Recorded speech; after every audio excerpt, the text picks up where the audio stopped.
가파르나움에서 예수님께서는 안식일에 회당에 들어가 가르치셨는데 사람들은 그분의 가르침에 몹시 놀랐다. 그분께서 율법학자들과 달리 권위를 가지고 가르치셨기 때문이다. 마침 그 회당에 더러운 영이 들린 사람이 있었는데 그가 소리를 지르며 말하였다. 나자렛 사람 예수님, 당신께서 저희와 무슨 상관이 있습니까? 저희를 멸망시키러 오셨습니까? 저는 당신이 누구신지 압니다. 당신은 하느님의 거룩하신 분이십니다. 예수님께서 그에게 조용히 하여라, 그 사람에게서 나가라 하고 꾸짖으시니 더러운 영은 그 사람에게 경련을 일으켜 놓고 큰 소리를 지르며 나갔다. 그러자 사람들이 모두 놀라 이게 어찌 된 일이냐, 새롭고 권위 있는 가르침이다. 저희가 더러운 영들에게 명령하니 그것들도 복종하는구나 하며 서로 물어보았다. 그리하여 그분의 소문이 곧바로 갈릴레아 주변 모든 지방에 두루 퍼져나갔다. 주님의 말씀입니다.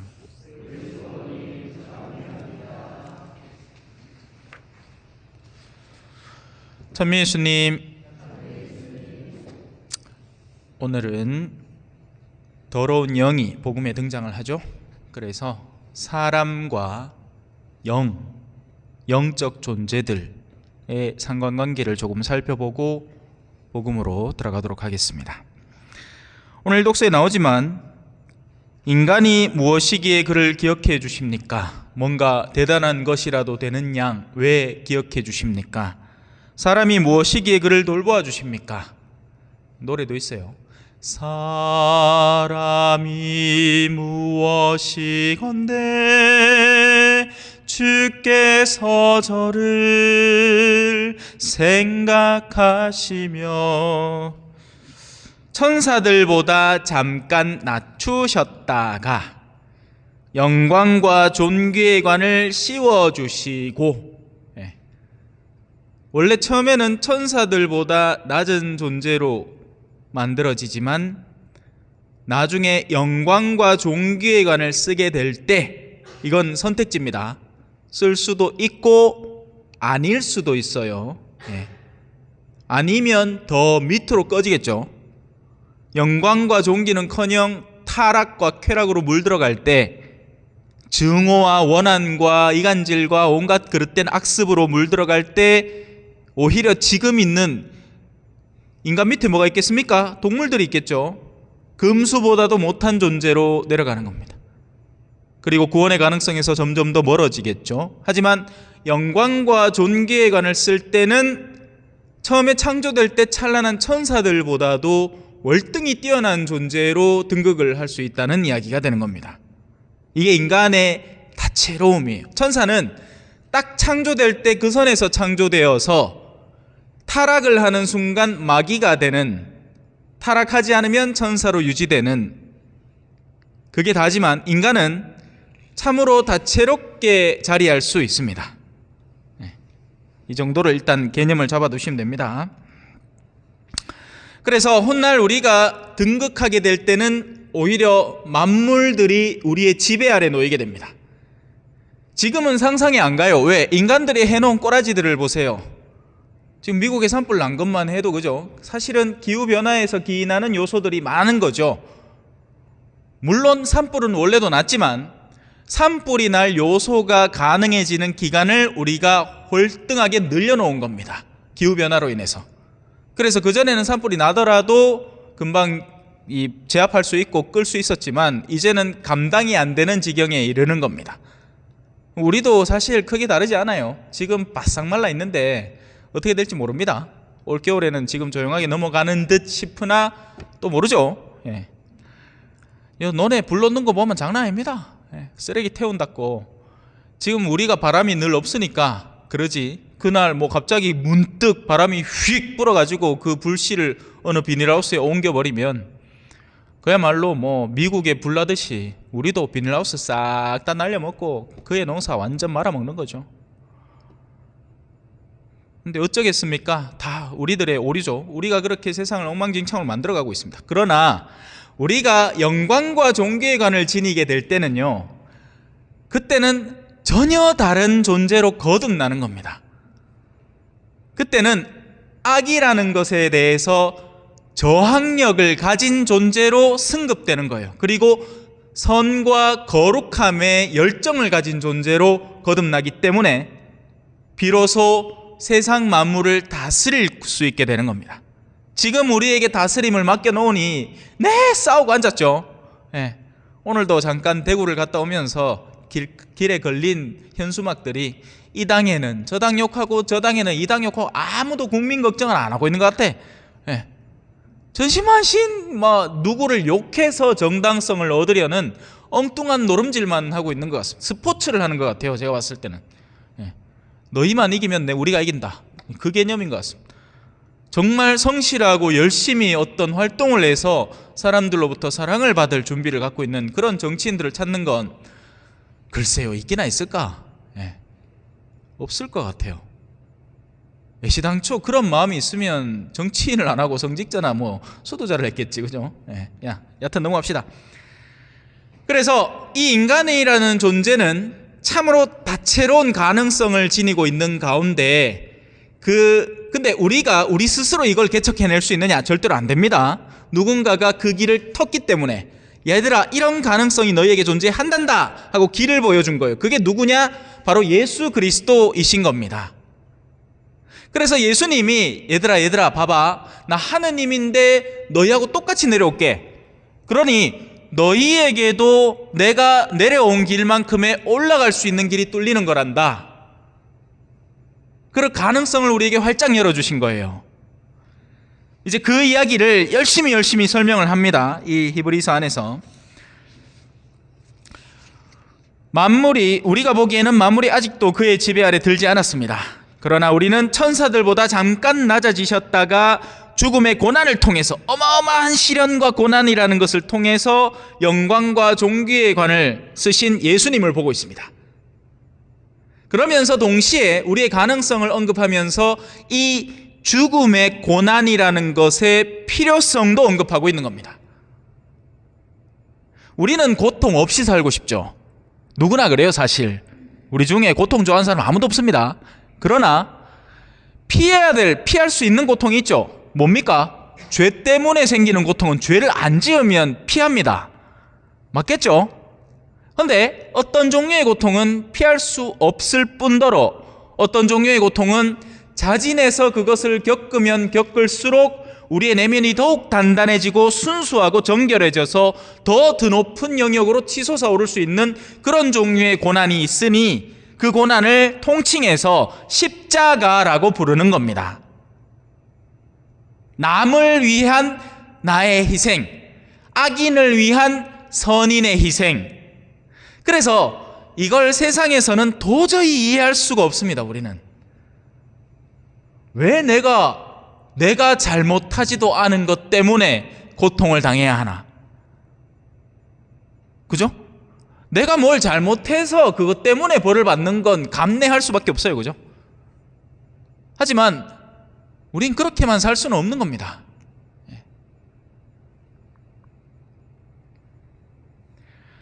자, 그래서 설명을 이렇게 하는 겁니다. 그분께서는 하느님의 은총으로 모든 사람을 위하여 죽음을 겪으셔야 했습니다. 사실 어마어마한 신학이 들어있는 거거든요. 그리스도론과 이 십자가의 신학이, 우리 구원에 대한 기본적인 개념들이 이 짧은 문장 속에 들어있는데 이걸 어떻게 이해하냐 말이에요. 누가 설명해 주지 않으면. 그죠? 그래서 설명을 이어갑니다. 하느님께서는 많은 자녀들을 우리를 영광과 존귀의 관을 씌우고 싶어 한다 했잖아요. 그죠? 그래서 당신의 외아들을 우리하고 똑같은 수준으로 보낸 뒤에 거기서 멈추지도 않고 더한 고난으로 거기 있는 애들만 건져오면 안 돼. 어디까지 너가 가야 되는지 알아? 가장 극도의 고난 속에 존재하는 이들도 데리고 와야 돼. 그래서 너는 아무 죄도 없지만 억울하게 죽임을 당하고 그 죽임을 가장 처절하고 악랄하게 당하면서 그 밑에 있는 친구들도 네 손을 잡을 수 있도록 도와줘야 돼. 이렇게 되는 거예요. 예수님이 십자가에 달리지 않았으면 십자가 오른편에 있는 강도에게 어떻게 너는 오늘 나와 함께 낙원에 있을 것이다 라는 말을 했겠습니까? 언제 어디서 만날 거라고? 야는 깜빵에 갇혀있고 막판에 십자가에 못 박혔는데 예수님이 뭐 심심하다고 십자가 곁을 휘휘 지나가다가 야, 니 오늘 내하고 같이 나와 가자 이까지는 않을 거잖아. 같은 처지가 되어 있어야 그 옆에 있는 이를 데리고 갈 수 있는 겁니다. 그래서 그들을 위한 구원의 영도자를 고난으로 완전하게 만드신 것은 당연한 일이었습니다. 자, 여기에서 이제 고난, 의인에게 닥쳐오는 고난들이 존재를 하는데 도대체 이 고난들은 어디서 나오는 것이냐라는 질문이 이어질 수 있습니다. 하느님은 세상을 선하게 만드셨고 인간을 당신의 선으로 창조하셨습니다. 그리고 인간에게 가장 소중한 선물, 당신의 모습을 선물해 주셨죠. 그 당신의 모습이라는 것은 바로 우리 인간의 의지를 의미하고 영혼을 의미하는 거예요. 영혼 안에 의지가 있으니까. 그리고 그 의지가 두 가지 작용을 하면서 선을 이루어냄과 동시에 다른 한편 뭐가 나오겠어요? 악이 나오는 겁니다. 거기서 우리가 고통당하는 이유는 악에서부터 기인하는 것들입니다. 악 때문에 고통을 당합니다. 하지만 바로 그 악이 어떤 역할을 담당한다? 의인들의 선을 더욱 공고히 하는 역할을 담당하는 겁니다. 그렇다고 해서 야, 너가 참 대단한 일에 야, 니 그 몬테 빠진 성정으로 의인들을 더 천국에서 더 높은 영역에 들어가게 만들었으니까 야, 너 그 박수 받 아니요, 이건 아닙니다. 걔네들은 지옥 가요. 의인에게 나쁜 사람에게 나쁜 짓을 한다. 그럼 저것끼리 싸우는 거지만 의인에게 악을 저질렀기 때문에 더 큰 악으로 보답받게 됩니다. 자, 이제 복음으로 들어가 봅시다. 복음에 뭐가 나오죠? 더러운 영이 나옵니다. 회당에 더러운 영이 들린 사람이 있었습니다. 이 부분부터 재미난 부분이에요. 당대의 회당은 지금의 뭐죠? 성당입니다. 하느님을 찬미하기 위해서 모인 공간 속에 같이 들어있는 겁니다. 어디 따로 더러운 영이 모인 곳이 따로 있어가지고 그 동네 근처 가면 무슨 미국의 할렘가처럼 가면 막 음습하고 막 그런 데가 따로 있는 게 아니라 사람이라는 존재는 이 물리적인 영역, 우리가 보고 만질 수 있고 이 모든 감각할 수 있고 활동할 수 있는 이 역량이 어디서부터 기인할까요? 영혼에서 기인하는 겁니다. 의지가 있기 때문에 이 몸을 움직이고 있는 거예요. 그래서 이 의지 안에, 영혼 안에 두 가지의 영향력이 가해 줄 수 있으니 하나는 성령이라고 부르는 것이고 성부와 성자와 성령 우리 맨날 기도하잖아요. 성령께서 우리 안에 오시라고. 가로대는 전부 다 성령인 겁니다. 위에는 성부 계시고 아래로 성자가 강생하셨으니 성령께서는 우리와 함께 하소서, 우리 속에 들어오십시오, 성령님 들어오십시오 하고 계속 마음을 여는 행위가 성호경인 거예요. 성령이 오셔서 나를 이끌어가고 작용하고 선으로 이끌어주고 올바른 일을 할 수 있게 도와주십시오, 제발. 하지만 반대의 영도 작동을 하고 있는 거죠. 누구? 더러운 영, 마귀들. 그 대표자는 사탄, 악마라고도 표현되는 이들입니다. 하느님께 반항하는 이에요. 반항하는 이. 그래서 이들은 원래 인간보다 더 높은 존재로 창조되었지만 자신들의 의지를 그릇되이 쓰는 그 순간 타락해버리는 겁니다. 이게 인간과 천사들의 영적으로 창조된 존재들의 차이점이에요. 인간은 육체를 가지고 있기 때문에 타락해도 버팁니다. 선하다고 해서 바로 하늘에 가는 것도 아니에요. 우리는 우리 육체의 생명력이 닿는 그날까지는 안에 선을 품고 있건 악을 품고 있건 어쨌건 이 세상을 살아갑니다. 자, 근데 그 회당 속에 같이 우리가 지금 머물고 있는 성당 속에도 마찬가지로 악한 의지를 지닌 이들이 존재를 합니다. 지난번에 제가 강론 때 성당 안에는 의인과 악인이 같이 공존한다고 얘기를 했죠. 자, 이제 그 식별법을 가르쳐 드릴게요. 요 몇 가지 특징들을 살펴보면 하고 깨달을 수 있을지 모릅니다. 첫째, 시끄럽습니다. 이 시끄러움이라는 건 지금 저도 시끄럽잖아요, 그죠? 왜냐하면 조금이라도 여러분이 이해하고 만들고 싶어서 애를 쓰다 보니 이 목소리가 커지고, 여러분에게 좀 더 잠들지 마라, 왜? 진짜 중요한 수업이니까 제발 이 수업을 알아듣고 영의 의미를 이해하고 인간의 실존의 상태를 이해해서 여러분 스스로의 삶에 적용시키라고 지금 바락바락 악을 쓰는 거지. 자, 여기에서 이 시끄러움이라는 건 단순히 귓전을 때리는 소리의 차이를 의미하는 게 아닙니다. 오히려 지금 여러분들 중에서는 제가 하는 이야기를 들으면서 정돈이 되어 간다, 그 전까지만 해도 뭔가 이게 뭘더라? 이게 뭘까? 혼란스럽고 의문스럽고 말 그대로 속 시끄럽던 상태가 저의 강론으로 인해서 정돈될 수도 있고요. 반대의 영을 지닌 사람이라면 반대가 될 수도 있겠죠. 나 또 저래 또 감을 질러 쌌노. 미사 좀 점잖게 하지. 성당은 점잖은 사람들 모인 곳인 줄 알았더니 여는 신부부터 저래 지키고 앉았네. 이렇게 사면 속이 시끌시끌. 자, 더러운 영은 영의 상태에서 시끄러움을 형성합니다. 무슨 말인지 아시겠어요? 아내와 남편이 있습니다. 서로가 서로를 신뢰하면 속이 조용합니다. 남편이 어디가 일하고 와도, 며칠간 휴가를 갔다 와도, 어디 출장을 4박 5일간 갔다 와도 아내가 남편을 신뢰하는 동안 마음이 어때? 차분합니다. 의심하면 어떻게 될까요? 그때부터 속이 시끄러워집니다. 요놈의 남편이 여기 벌써 이틀째 나가갖고 어디에 가실랑고, 얼마 전에 여비서가 새로 들어왔다 했는데 가하고 눈이 맞아갖고 어디 간 건 아닐란가, 속이 시끌시끌합니다. 그리고 그런 어둠의 눈빛으로 주변을 바라보기 때문에 대부분의 요소들이 정상으로 안 보입니다. 모든 걸 의심하고 험담하고 멀쩡히 두 사람 잘 지내는 거를 이 사람한테 가고 저 사람 꼰지르고 요 사람한테 가 저 사람 꼰지르고 하면서 온갖 곳에 분란을 일으킵니다.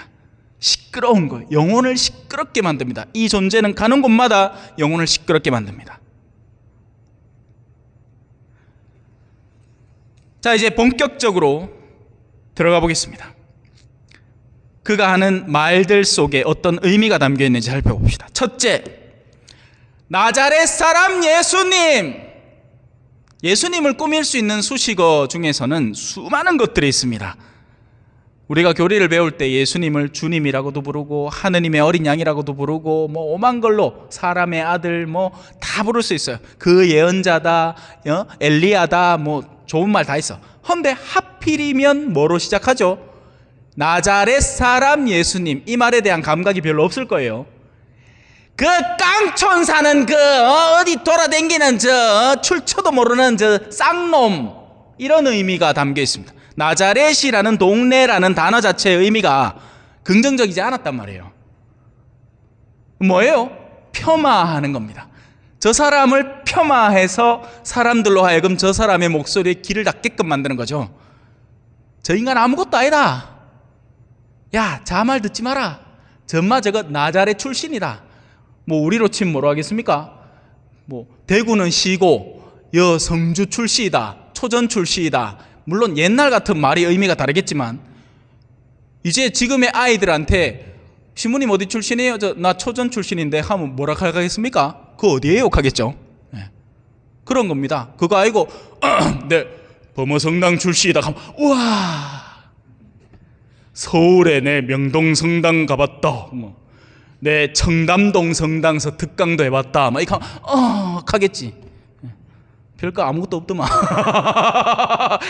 별거 있긴 있더라. 앞에서 율동하시는 자매들이 율동을 참 잘해. 나중에 알고 보니까 무슨 음대 교수님이고 무용과 교수님이고 그렇대요. 야, 청담동 성당은 앞에 나 하는 율동을 저런 성가대 사람들 전부 다 음대 교수고 그래. 그래서 시작부터 깔보는 겁니다. 깔봄과 동시에 그 주변의 일대 사람들에게 저 사람 말 듣지 말라라는 암묵적인 지시를 주는 거죠. 무시하는 겁니다. 두 번째, 당신께서 저희와 무슨 상관이 있습니까? 너와 우리는 아무 상관없다. 관계의 단절이죠. 상관이 없는데 왜 왔겠습니까? 상관이 없는데 왜 거기 있겠습니까? 저도 그런 비슷한 얘기를 들었죠. 신부님은 손님 아닙니까? 손님인데 여기 왜 있습니까? 손님인데 내가 왜 이렇게 신경 씁니까? 아니죠. 아닙니다. 아니라고요. 예수님은 상관이 있어서 왔고 구원하려고 왔습니다. 말씀을 전해서 사람들로 하여금 하느님의 영광과 존귀를 얻기 위해서, 그래서 그들을 진정으로 드높은 자리에 올리기 위해서, 갖은 애를 다하기 위해서 오신 분입니다. 상관이 없는 분이 아니라고요. 상관이 있습니다. 누구보다도 더 많이 상관이 있죠. 자, 이제 한술 더 뜹니다. 저희를 멸망시키러 오셨습니까? 어떻게 감히 그런 생각을 합니까? 구원자의 사명을 완전히 뒤집어서 사람들로 하여금 저분은 우리를 멸망시키러 온 사람이다. 저 사람은 우리 공동체를 파괴하러 온 사람이다. 정말 못됐지 않습니까? 사악하지 않나요? 야, 이게 더러운 영의 활동입니다. 아직 남았습니다. 저는 당신이 누구신지 압니다. 더러운 영이 예수님을 안대. 와, 박수 쳐줘야 되지 않을까요? 네, 안답니다. 뭐에 대하나 한번 물어봅시다. 당신은 하느님의 거룩하신 분입니다. 이 말로써 뭘 의미해요? 틀린 말이 아니에요. 틀린 말이 아닌 걸 자기 스스로 표현을 하면서, 하지만 정작 그의 의도 자체는 뭘로 돼 있죠? 그와 완전히 반대되는 방향으로 그를 끌어내리려고 싶은 욕구에 사로잡혀 있는 겁니다. 그러니까 뭐냐? 이 알미라는 것은 어떤 차원의 알미냐? 대가리로만 아는 겁니다. 지식으로만, 인포메이션으로만, 정보로만 아는 거예요. 악마도 예수님을 정보로는 아는 겁니다. 하지만 정보로 아는 대상은 어때요? 마음이 안 갑니다. 마음이 안 가죠. 그래서 모르는 겁니다. 차라리 몰랐더라면 매를 덜 맞을 겁니다. 아는 것을 실행하지 않으니, 정말 하느님을 알고 하느님의 거룩함을 알고 그분이 거룩하신 분이라는 걸 알면 우리의 태도와 자세는 어떻게 해야 되겠습니까? 그분의 말을 듣고, 이는 내 사랑하는 아들이니 너희는 그의 말을 들어라. 듣고 실행해야죠. 그래요. 오늘 긴 시간 허락해 주셔서 감사합니다. 예수님의 방식은 간단해요. 조용히 하여라! 그 사람에게서 나가라! 이렇게 하면 됩니다. 이 기도를 우리는 구마 기도라고 합니다. 가장 짧은 형태의 구마 기도입니다. 예수 그리스도의 이름으로 명하노니 사탄아 물러가라. 한번 따라해 볼까요? 예수 그리스도의 이름으로 명하노니 사탄아 물러가라. 이걸 언제 써야 되느냐? 내가 기분 나쁜 모든 영역에 쓰는 게 아닙니다. 나의 영혼을 하느님 아닌 영역으로 데리고 가는 모든 상황에서 이 기도를 바칠 수가 있습니다. 절대 그 대상자를 직접 보고 바치시면 안 됩니다. 그러면 큰일 나요. 왜? 그 사람은 구원의 대상이에요. 그 안에 있는 더러운 영에게는 나의 내면으로 하는 목소리가 그의 가다가 들리기 때문에 충분합니다. 그냥 입속으로 들리지 않게. 하지만 필요한 때가 있다면 외칠 필요도 있습니다. 집에 들어가는데 괜히 공포가 나를 엄습한다. 그럴 때는 외치고 들어가도 됩니다.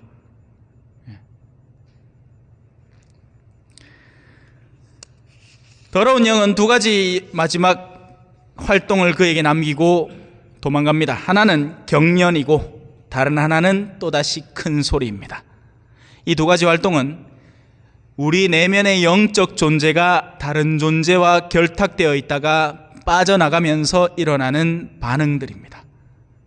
영은 육체에 영향을 미칠 수 있습니다. 그래서 접신 들린 사람들이 자신의 접신을 거부했을 때 그 영들이 그 숙주가 되는 육체를 괴롭히는 겁니다. 그러니 절대로 사주나 점 보러 가지 말고 타로 카드 보지 말고 하느님 한 분에게 우리 모든 존재를 의탁하면서 이 짧은 구마 기도를 항상 잘 외우고 있다가 어느 때고 나에게 유혹이 다가오거나 내 내면이 어둠에 사로잡히거나 우울증이 다가오거나 막연한 슬픔이 젖어들거나 뭔가 공포가 나를 짓누르고 억누르기 시작할 때 과감하게 이 기도를 내면으로 크게 바치고 이겨낼 수 있기를 바라겠습니다. 오늘 복음한 호송입니다. 하느님의 말씀을 사람의 말로 받아들이지 말고 사실 그대로 하느님의 말씀으로 받아들여라. 잠시 묵상하시겠습니다.